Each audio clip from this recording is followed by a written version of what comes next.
Hola compañeros, ¿cómo estáis? Mira, estoy aquí pues en la casa de mi suegra otra vez. Pues es la casa de veraneo. Así que tengo el mar aquí al lado. Y bueno, la cosa está así agradable y tal. Hemos venido a pasar el fin de semana aquí con los niños para que se entretengan, bueno, pues respirando coronavirus porque está la peña aquí sin mascarillas a tope, ¿no? Pero bueno, es lo que hay, ¿no? Este es el mundo que nos toca vivir y hay que aceptarlo como es, esperando que no nos toque y sobre todo flipando un poco con, bueno, pues macho, con lo que nos ha costado el confinamiento, lo duro que ha sido, el esfuerzo que hemos tenido que hacer. Ahora que se ve todo al carajo por no querer ponernos la mascarilla y querer salir de fiesta. Bueno, la juventud es como es, todos hemos sido jóvenes y yo supongo que si me hubiera pillado en aquel momento, pues no sé, supongo que a lo mejor habría sido igual que están siendo los que piensan más en ligar, beber, salir, en fin, pasarlo bien, ¿no? Lo de siempre. Bueno, así es la vida. Y yo, pues mira, quería hablaros de lo que estoy leyendo ahora mismo, que es Sapiens, es un libro cojonudo y que sirve para, digamos, refrescar un poco todo lo que ha sido la teoría de la evolución del ser humano. Y me parece muy interesante porque está conectado con lo que el otro día os conté sobre las épocas históricas, ¿no? O sea, os hablé de antes de Cristo, después de Cristo, antes de Cristo, la importancia de las revoluciones agrarias en el Neolítico, los sumerios, es decir, en Mesopotamia, en Antiguo Egipto y los antiguos griegos, ¿no? Y ya después el Imperio Romano, ya el nacimiento de Cristo y la evolución posterior.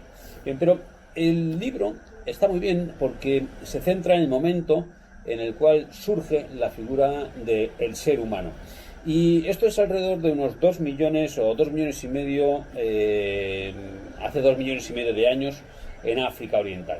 Ahí surge lo que sería el primer ser humano, ¿no? Pero es que seres humanos, como pone de relieve el libro, no solamente hubo uno, o sea, y desde luego el Australopithecus, que sería nuestro antecesor, ¿no?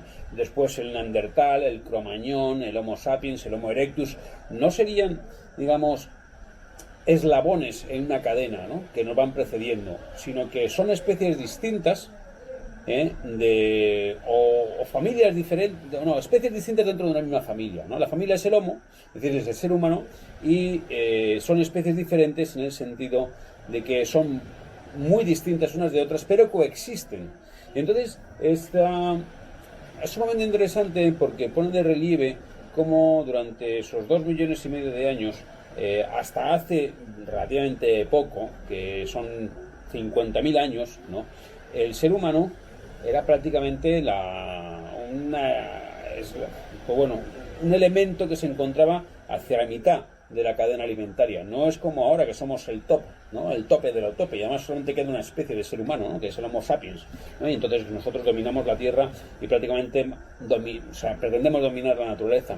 Entonces no era así en absoluto. Durante prácticamente 2 millones de años el ser humano coexistió con distintas especies, y sobre todo no era para nada el animal más importante.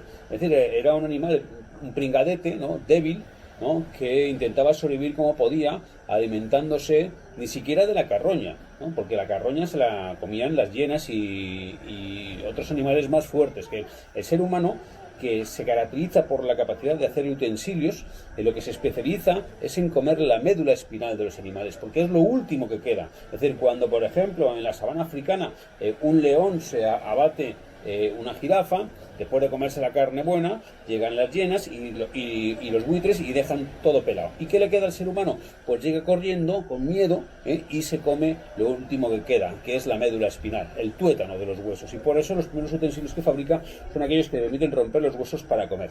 O sea, durante millones de años el ser humano es un animal débil, un animal poco fuerte, poco capaz, ¿no? Porque ha desarrollado algo que al principio no se entiende muy bien para qué sirve, que es un cerebro muy pesado. El ser humano pues tiene alrededor, el Homo sapiens, alrededor de aquí dentro, entre 1.200 y 1.400 centímetros cúbicos. Es decir, una GS gorda, ¿no? Es lo que tendríamos aquí dentro en la cabeza, ¿no?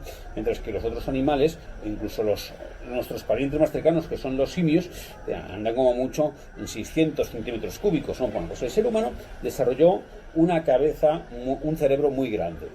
Y es muy curioso porque tener una cabeza muy grande, un cerebro muy grande, que requiere un cráneo grande y pesado, no es para nada una ventaja. Primero, consume mucha energía, más energía que el resto de cerebros de otras especies, por lo tanto tienes que conseguir más comida, y después es muy pesado, ¿no? Ocupa mucho, vamos con unos cabezones muy grandes y sobre todo cuando empezamos a andar a dos patas, ¿no? Porque al principio, pues eso, nuestra osamenta no estaba preparada para ello. Entonces eso nos hace que tengamos una cabeza muy grande y al final tenemos que reducir otros órganos como son nuestros músculos. Somos pequeños, somos débiles, cualquier gran simio nos despedazaría en una pelea, ¿no?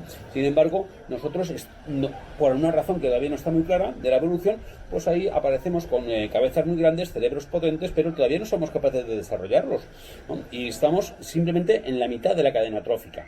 Somos unos animalillos que nos dedicamos a capturar animalillos más pequeños, pero no nos atrevemos con la caza mayor hasta muy después. Entonces, en el libro hay dos cosas que me llaman la atención. Por una parte, cómo pone de manifiesto que básicamente el Homo sapiens, que somos lo que somos nosotros, Homo sapiens, exterminó a el resto de especies humanas con las que coexistió.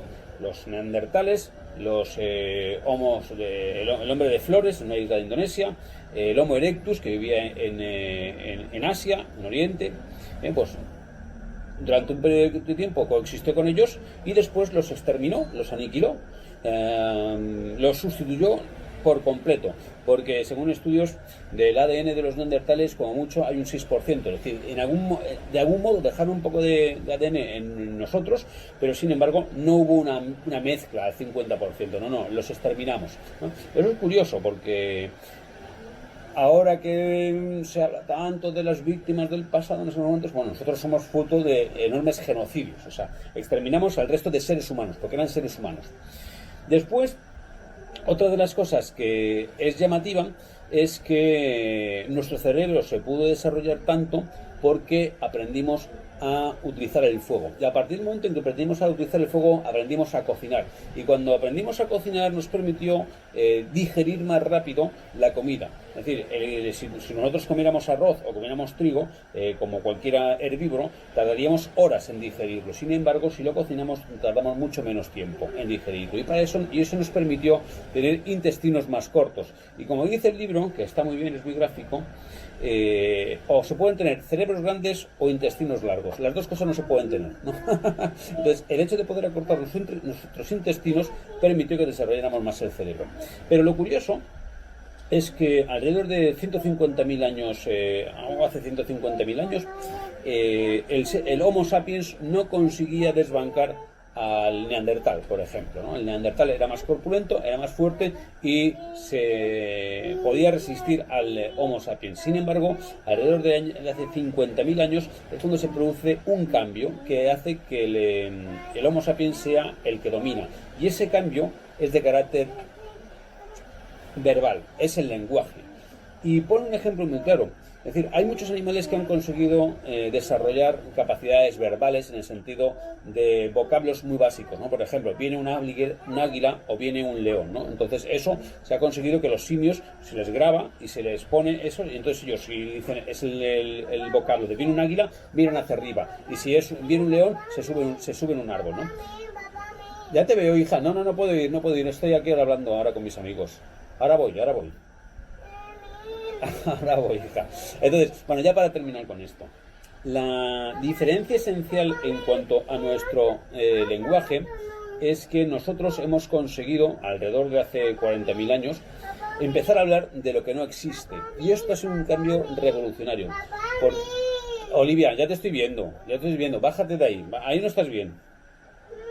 Bueno, pues mira, ahora mismo no puedo seguir hablando con vosotros. Yo os hablaré de cuál es el cambio trascendental que supone hablar o poder hablar de lo que no existe. Que esto es muy interesante. Venga, os dejo.